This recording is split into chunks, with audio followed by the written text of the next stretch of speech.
রাধে রাধে। তোমরা সবাই কেমন আছো? আমরা তো সবাই ভালোই আছি, আশা করি তোমরা সবাই ভালো আছো। শুভ সকাল। দেখো চলে এলাম, এই যে সকালবেলা জানলাগুলো খুলে দিচ্ছি। আর এই গেটটা দিয়ে মঙ্গলবারে যে হারে ঝিটটা দিয়েছিল, ভিজে গিয়েছিল দুয়ার ঘর, তাই আর তারপর থেকে ভুলটা না করে ওখানটাতে আগেই আমি চিক দিয়ে সব দিন বন্ধ করি। তারপরে কিছু আসন ছিল সেগুলো, আর বাথরুমটার আগলি দিকে একটা পাপড় ছিল, সেটা ভালো করে সব ধুয়ে নিয়ে এসে যে রোদ্দুরে দিয়ে দিচ্ছি। আর হাতে করেই নিয়ে আসছি বলে জলটা ফোঁটা ফোঁটা হয়ে দুয়ার ঘরে পড়েছে, তো সাথে সাথেই মুছে দিচ্ছি, না হলে আমি পা স্লিপ খেয়ে পড়ে যাব। অন্য কেউ তো বলতে পারবো না, হয়তো পা হাতে কন্ট্রোল থাকে পড়বে না, কিন্তু আমার পা হাতে কন্ট্রোল থাকে না, ছুটা দৌড়া করে কাজ করি, তাই পড়ে যেতে পারি। তাই সেই জন্য সাথে সাথে মুছে দিচ্ছি। মুছে দেওয়ার পরে চলে আসলাম একটু ব্যালকনিতে। ভাবলাম ওখানটাতে একটু আরাম করে বসি। ঠিক করে সেরকম করে বসাই হয় না, কত কিছু ভেবে ঘরটা করা হয়, গৃহিণীরা ভাবে, কিন্তু সেরকম করে আর নিজেদের সেখানে গিয়ে সময় কাটানো হয় না, যে এখানে বসবো, এটা করব ওটা করব, সেরকম করে কিছুই হয় না। তো বর বাজারে গিয়েছে, আমি এসে ব্যালকনিতে বসে আছি আর দুটো বিস্কুট খাচ্ছি। বিস্কুট খেয়ে চলে আসলাম জল খেতে, কারণ সারাদিনে কাজের মধ্যে জলটা এত কম খাওয়া হয়ে যায়, সেই জন্য মেপে এক গ্লাস সকালবেলায় জলটা খেয়ে নিচ্ছি। তারপরে আলু সিদ্ধ কিছু বোস করে দিচ্ছি। আলু সিদ্ধ বোস করে দেওয়ার পরে কিছুক্ষণ বাদে আমার বর চলে আসছে।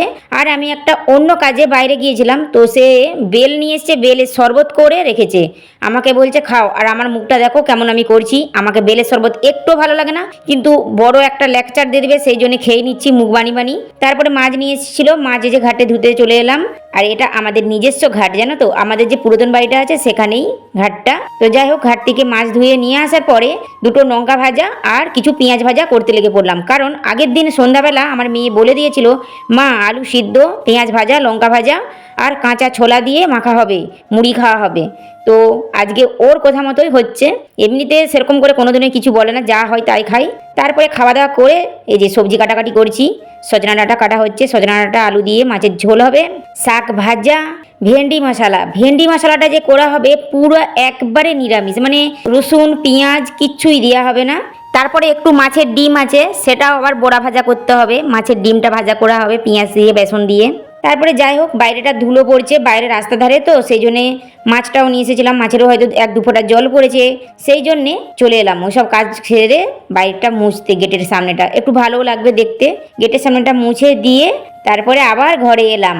রান্না করতে হবে, আর মশলাদানিটা ধুয়ে দিয়েছিলাম, সেই জন্য সব মশলাপাতি ওদের নিয়ে নিচ্ছি।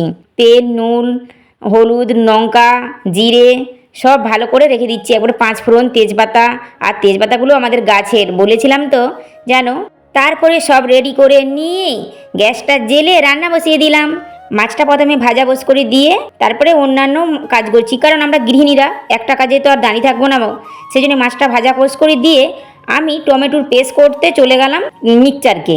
আর মাছটা ফটফাট করে ফাটছে বলে দেখো কে এসেছে আমাকে সাহায্য করতে, আমার বর। বাবা, ভাবা যায়, আমার বর এসে মাছ ভাজা করে দিচ্ছে। জানো তো, মাঝের মধ্যেই, একবারে আজকে নতুন নয়, যখনই মাছটা ফাটে আওয়াজ করে আমার হাতে মুখে ছিটা পড়ে তখনই চলে আসে। তো আজকে এসে দেখো আমাকে কেমন সাহায্য করছে। আমিও তখন ঠিক করেছি, আজকে যখন আমার বর আমাকে খুশি করে দিয়েছে আমাকে সাহায্য করে, তো আমিও তাকে খুশি করাবই।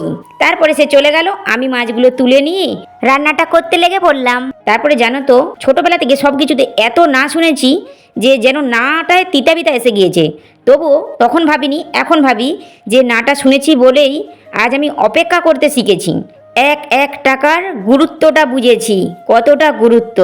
তবে তা বলে এই নয় যে আমি ছোটোবেলায় না শুনছি বলে তখন নুন আনতে পান্তা ফুরোই না গো, সে তখনও আমি মধ্যবিত্ত পরিবারেই ছিলাম, শুধু পরিস্থিতিটা অন্য রকম ছিল, সেই জন্যে না শুনতে হতো। যখন আমার বর যেন বাইরে থাকতো তখন তো আমি সব কিছু নিজে হাতেই করতাম, বাজার করতাম, রান্নাও করতাম, সমস্তটা নিজে হাতে করতাম। এখন আমি তাকে আর বাইরে যেতে দিইনি, শুধু আমি নয়, আমার ভাই তো বাড়িতে আছে। চলো না বলে একবারে হাতে নাতে দেখাবো কি দিয়ে খুশি করাবো। তারপরে রান্না করে ভাতটাও বেড়ে নিলাম, আমরা খাওয়া দাওয়া করে নিচ্ছি, তোমরাও খেয়ে নাও। খাওয়া দাওয়া করে বাসন কুসন ধুয়ে নিচ্ছি সাথে সাথে। আর ওইদিকে তো মানে চুলাটা ধুয়েই নিয়েছিলাম, সব কিছু বাসন ধুয়ে পরিষ্কার করে সাথে সাথে বেসিনটাকেও আমি পরিষ্কার করে নিই, পরিষ্কার করে ধুয়ে গুছিয়ে। ছোটবেলায় না শুনেছি তো কি হয়েছে, বিয়ের পর থেকে আমার বর কোনোদিনও আমাকে না বলেনি। হ্যাঁ, একটু হয়তো অপেক্ষা করতে হয়, আর ওই যে বললাম অপেক্ষাটা করতে শিখে গিয়েছি, তেমন আমাকে সমস্তটা সব কিছুই দিয়ে দিয়েছে, পরে হলেও দিয়েছে।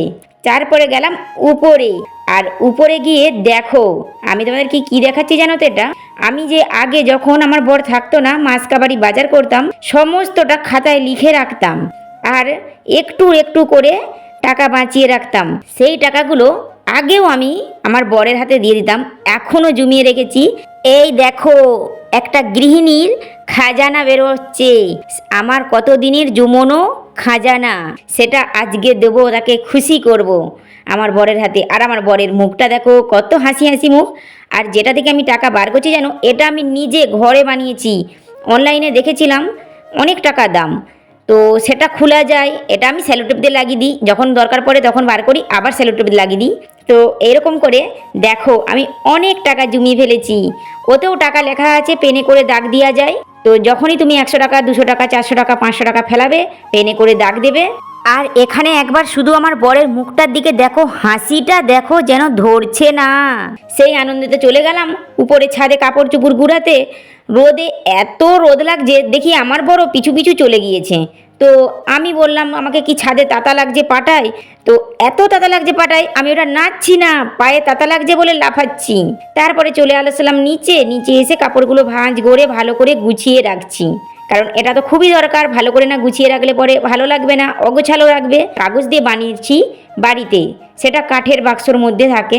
অনলাইনেরই মতো একই জিনিস, মানে অনলাইনে টাকা দিয়ে কিনতে হবে, আর আমি এটা কাগজ। যাই হোক, কত টাকা এটা জমিয়েছি বলো তো?